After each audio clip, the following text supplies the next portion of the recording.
As you can see today, Tesla stock did not have a great day. Tesla was down 2.62% in regular trading, down another 0.5% here in after hours. Now, this video is titled Watch Before Tomorrow. There's actually going to be major events happening overnight tonight, as well as tomorrow morning, that could really set the stage for what could be a super volatile day of trading tomorrow. Now, here in this video, I'm going to be as unbiased as possible, go over certain things that are happening out there in the markets. There's some good, there's some bad, but let me just be honest, it's not great. There could be quite a bit more downside for our markets, but I don't want anybody to be confused by this video or any other video. I am very ultra bullish on Tesla in 2024. Guys, the delivery estimates are 27% delivery growth, 29% EPS growth. That would be the slowest growth Tesla has seen since 2012. I'm not willing to make that bet, especially considering the Cybertruck is coming out. The only way Tesla misses those numbers is if we go through another great recession all over again. I don't think that's going to happen, and even if we went into a great recession-like environment, Tesla grew like 600% in 2010. So it's not a guarantee that Tesla would even do bad in that environment. Tesla stock is already priced for a recessionary environment. So I think Tesla, if you get any chance to buy the dip, you gotta take advantage of that. And I'm gonna be giving you guys the levels in which I'm looking at to really start going heavy. With that being said, I am currently not buying shares right now. I'm not buying anything right now because I do think stocks could fall quite a bit more. And I think you'll just get a better buying opportunity. Plus, I have a lot of Tesla. So if you don't have a lot of Tesla, well, maybe now is a good time to buy. Anytime's a good time to buy. But I just think you can get shares a little bit lower. So if you guys like these kind of videos where we go over a lot of information, let me know down below in the comment section. Hit the like button if you like these videos as well. I will continue to make them. If you don't, then I won't, and I'll keep these opinions to myself. Simple as that. So let me know down below in the comment section. Now, I want to start this video with Nvidia. We're going to look at a lot of charts, go over a lot of different things, but I think Nvidia really is the stock that carried the markets higher after about May. There was a lot of resistance on, if you look at the S&P 500 for an example, the SPY, there was a lot of resistance around May at about 420. It was Nvidia's earnings, Nvidia's optimism around AI that caused the markets to rally. And Nvidia, by and large, has been doing pretty well. Even still, you're still holding up at the higher end range in the grand scope of things.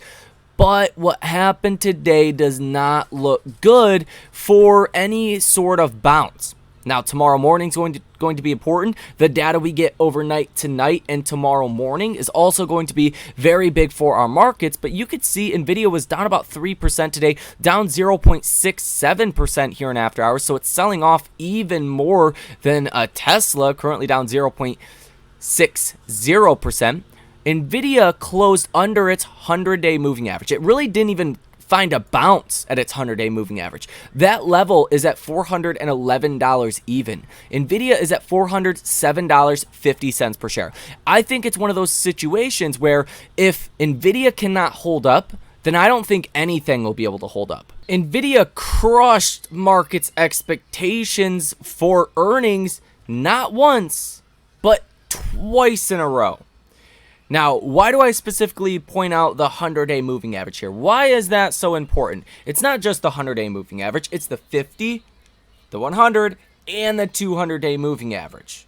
That's because about 90% of trading is done by algorithms. And these are the major moving averages that are programmed into most trading algorithms. According to Deutsche Bank, 90% of equity future trades and 80% of cash equity trades are executed by algorithms without any human input. Equity derivative markets are also dominated by electronic execution. So yeah, if you don't bounce at your major moving averages that algorithms are programmed to trade around, then typically that's not good. What happened when you fell under the 50-day moving average? Nvidia proceeded to fall about 9.5% to where we are now. If you don't catch a bounce here tomorrow, well, it could get much worse. Now, Nvidia is not the only stock at this point. If you look at the S&P 500, it looks worse. The S&P today completely flushed under its 100-day moving average. Same deal here. Same thing is true. Trading algorithms, the whole shebang. The 100-day moving average is at 434.66. $334.66. Apologies. You closed and you're currently trading at $431.20. There was no respect here. There was no bounce here. If you do not bounce tomorrow and see a significant move higher, the most likely outcome looks lower for the markets. Same is true for the NASDAQ. You flushed under your 100-day moving average. There was no bounce here. There was nothing. The last time you've seen the NASDAQ, S&P, or any other major stock or index fall under its 50-day moving average. For an example here with the NASDAQ, you fell under your 50-day moving average. You bounced here for a couple of days, and then you proceeded to fall another 4% under that 50-day moving average before you found support in this buy zone right above the 100-day moving average. So, not great. And let's just be honest with ourselves. If you're looking at the S&P, if you're looking at the NASDAQ, if you're looking at really any big tech stock out there, there is a lot of meat on the bone. Now, I've talked about this in a couple of videos, so I'm not going to focus on this too much, but Fed Jerome Powell basically said there's a recession coming. The summary of economic projections said something totally different. The Fed just lost any remaining credibility they have, and it became very clear to markets that the Fed is going to push us into a recession no matter what happens with inflation. The Fed needs to see a downturn in the economy to feel comfortable to cut rates. So you're screwed, basically. The markets don't like that at all. So what has happened ever since May is you have priced out a recession of the markets. There was no recession priced into the markets heading into the Fed. And now the markets are pricing in a possible recession. Where does that send stocks? Probably lower, and I think this is pretty self-explanatory. But check this out. Look at the Google Trends data for recession.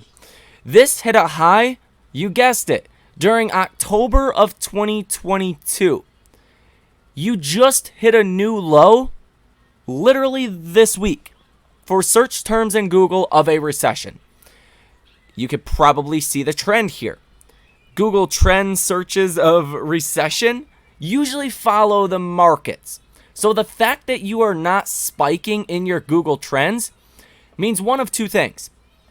Either this selling is probably going to stop pretty soon, or you ain't even close to seeing the selling done. Because by the time recession actually does spike, that's when the markets have come down quite a bit. It's not traders Googling recession that's causing the kind of impact here to the Google Trends data.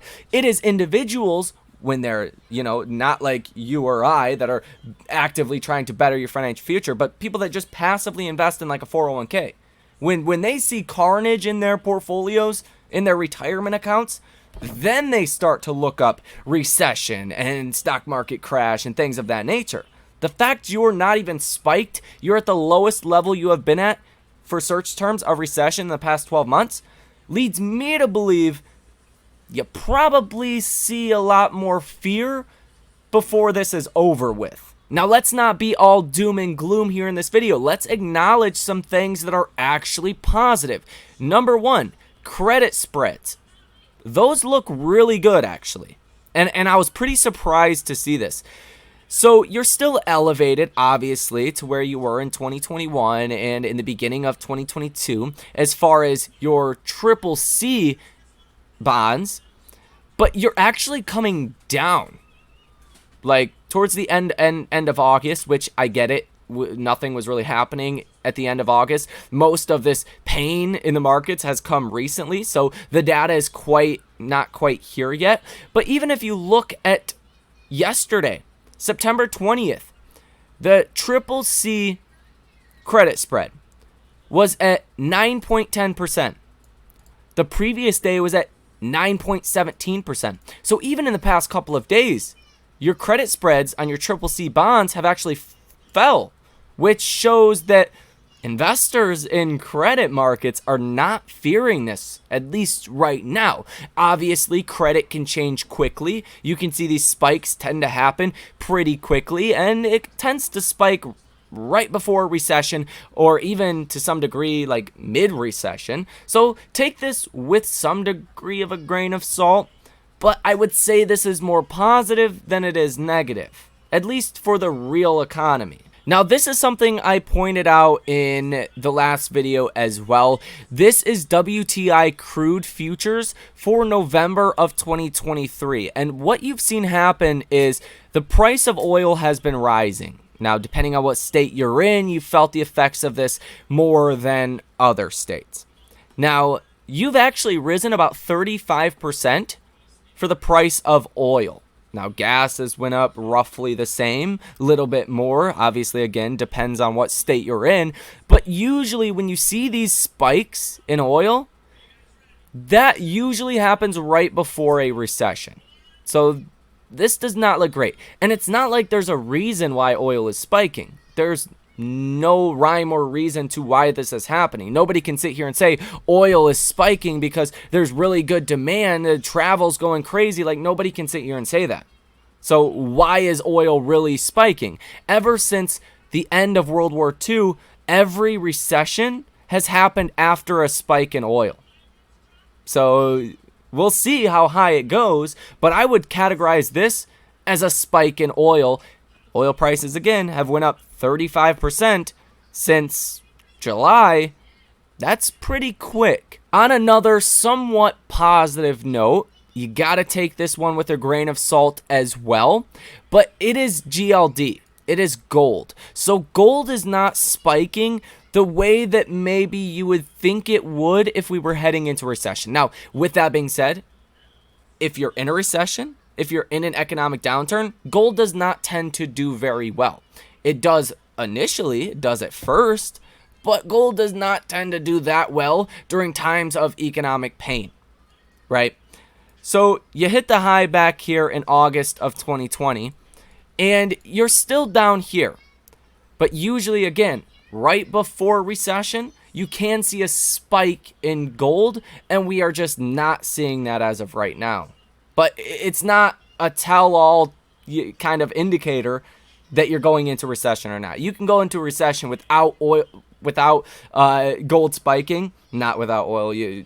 Every time in the last 80 years, you've seen a spike in oil. But gold doesn't have to be a telltale, but it's more or less confirmation that people are getting fearful putting their money into gold. You're not seeing that right now. But then again, I would also argue that the way people invest their money has definitely changed over the years. A lot more individuals now are in markets compared to your kind of legacy investing, in which a lot of people, if you ask your grandparents how they invested their money or wanted to invest their money, more than likely they're going to say gold over stocks. So you have to take that arbitrage into account as well. Something else that I do think could come back to haunt the markets is the regional banking crisis. Now, the KRE is the regional bank ETF.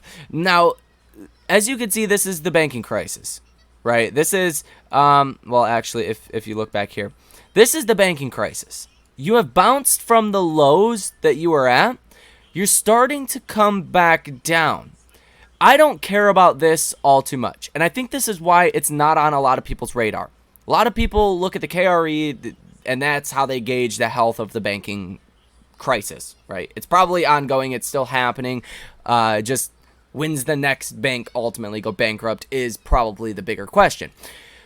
But what actually caused banks to go through that hardship back in March was their bond portfolios losing value. So what a lot of banks did, if you guys are unfamiliar, is they took money when interest rates were 0.5%, call it, or 0.5% on a 2-year bond or 2% on a 20-year bond. They took a lot of money, billions of dollars, and bought the long end of the curve. The long end of the curve is 10, 20, 30 years. What happened? Well, this is the actual price of the 20-year bonds. I have to pull this out to the weekly chart.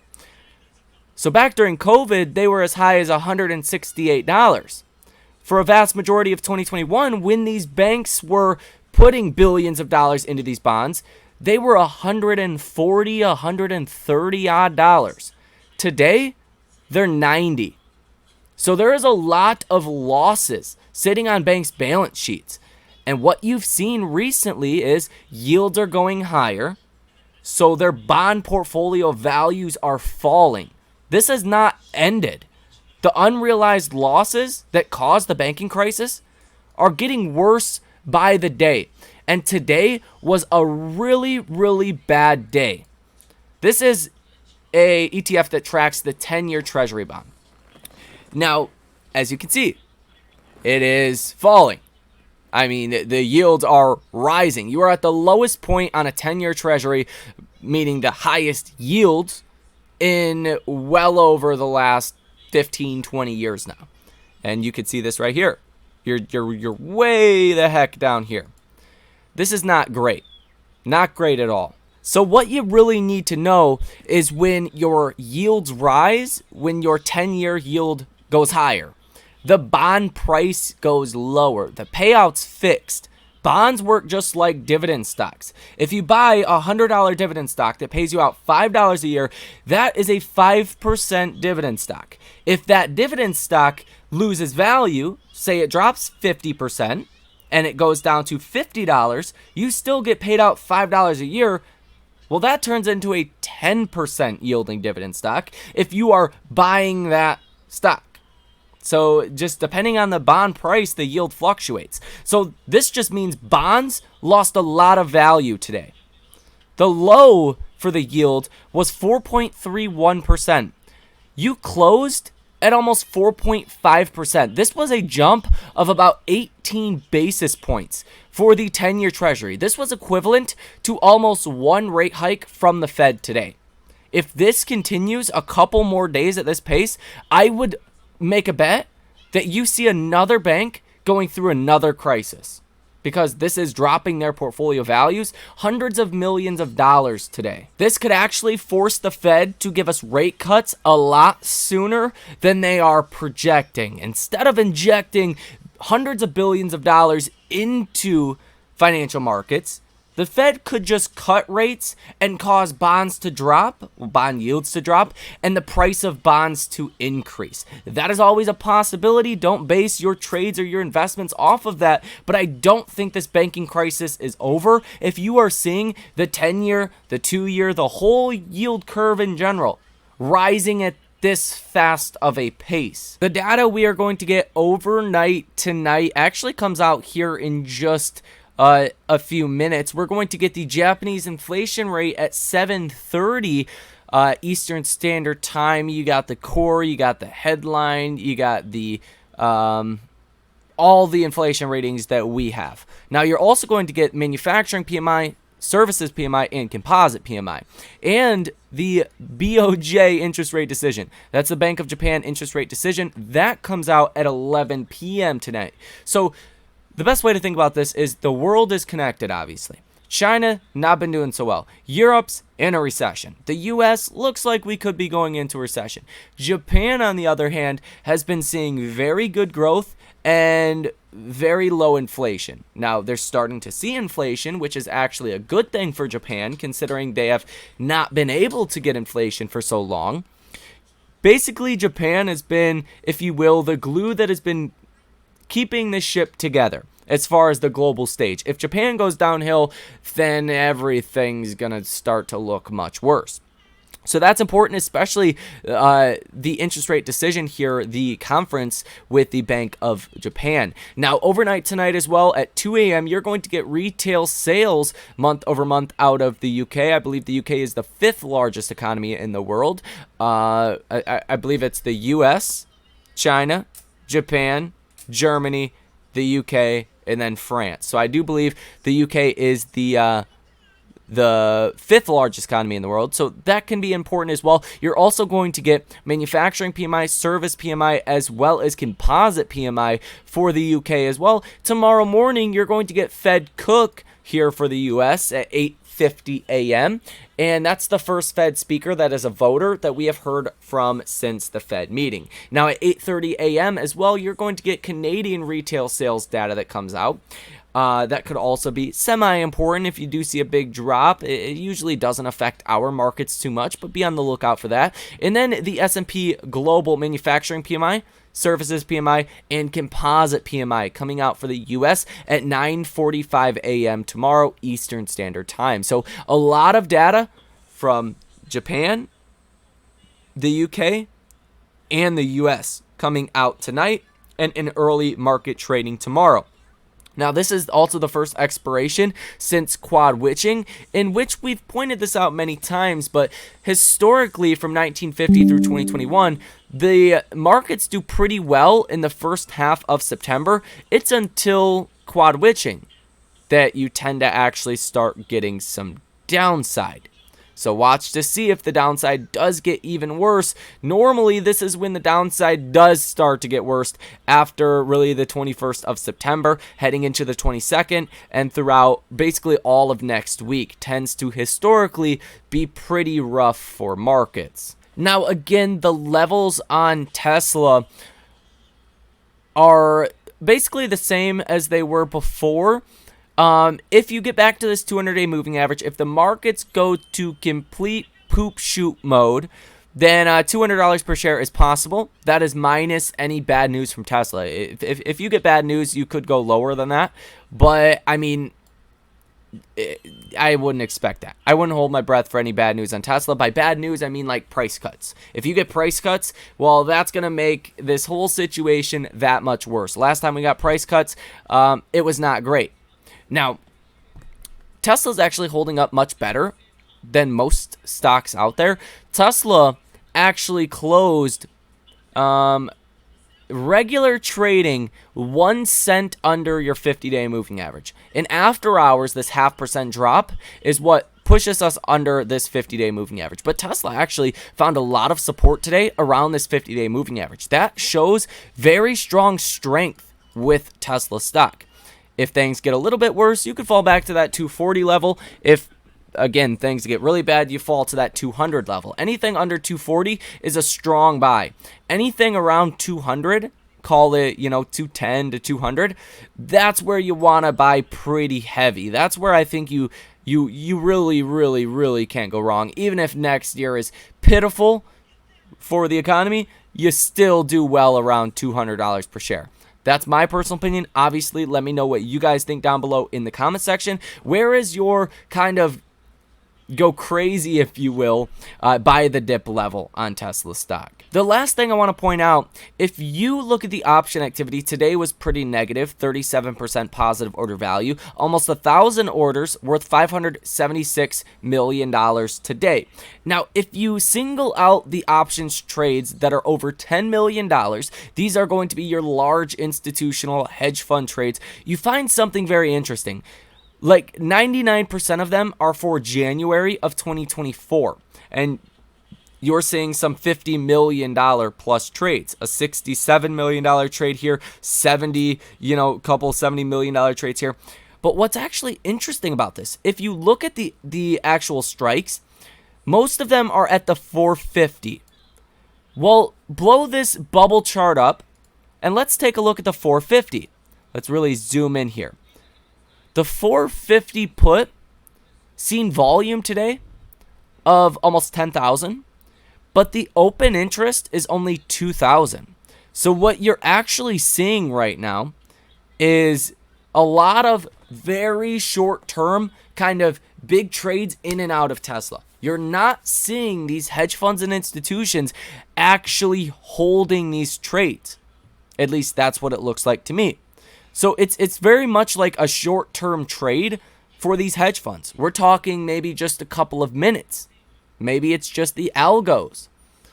But there is a lot of money that keeps hitting Tesla in these deep in the money options that causes market makers to short stock of Tesla, and then they're just getting in and getting out. So that's why you're seeing a lot of this volatility, right? A lot of this support around the 50-day moving average. There's not a lot of like swing trading going on here or real hedging. It's a lot of just boom, hit the stock, get out, hit the stock again, get out, hit the stock again, get out. This does not show me any degree of confidence in, hey, I'm going to hedge my portfolio. Tesla stock could fall a lot from here. It makes sense to hedge. I'm not getting those kind of readings if you look at the option activity, specifically with big hedge funds and institutional investors. This looks very good for Tesla stock. You are seeing the opposite on stocks like Nvidia, on Google, on Amazon, on Apple, on Microsoft. It is more of a, I want to hedge my position. I'm going to buy and I'm going to hold this hedge. Again, you're not seeing that with Tesla. So that looks pretty good. Overall, markets look pretty vulnerable here. If tomorrow is another red day and you really fall under these 100-day moving averages on stocks like Nvidia, the NASDAQ, the S&P, well, that sets us up for potentially an even uglier day coming tomorrow. But this data overnight tonight, that's probably the thing you need to be watching for the most. The most important thing is the Bank of Japan. That is going to be at midnight tonight. You're going to get the results of that, and that will instantly affect the futures. It will affect where individuals are putting their money, and it could obviously set tomorrow up for a very bad or potentially very good trading day. So that is going to do it for this video. If you guys like what you heard, if you want to stay up to date with what's going on in the markets, the good, the bad, the everything in between, as well as the good, the bad, the everything in between with Tesla stock each and every single day, hit that subscribe button, turn on that notification bell. In the meantime, enjoy the rest of your day. My name is Michael Tyler, and I will see you in the next one.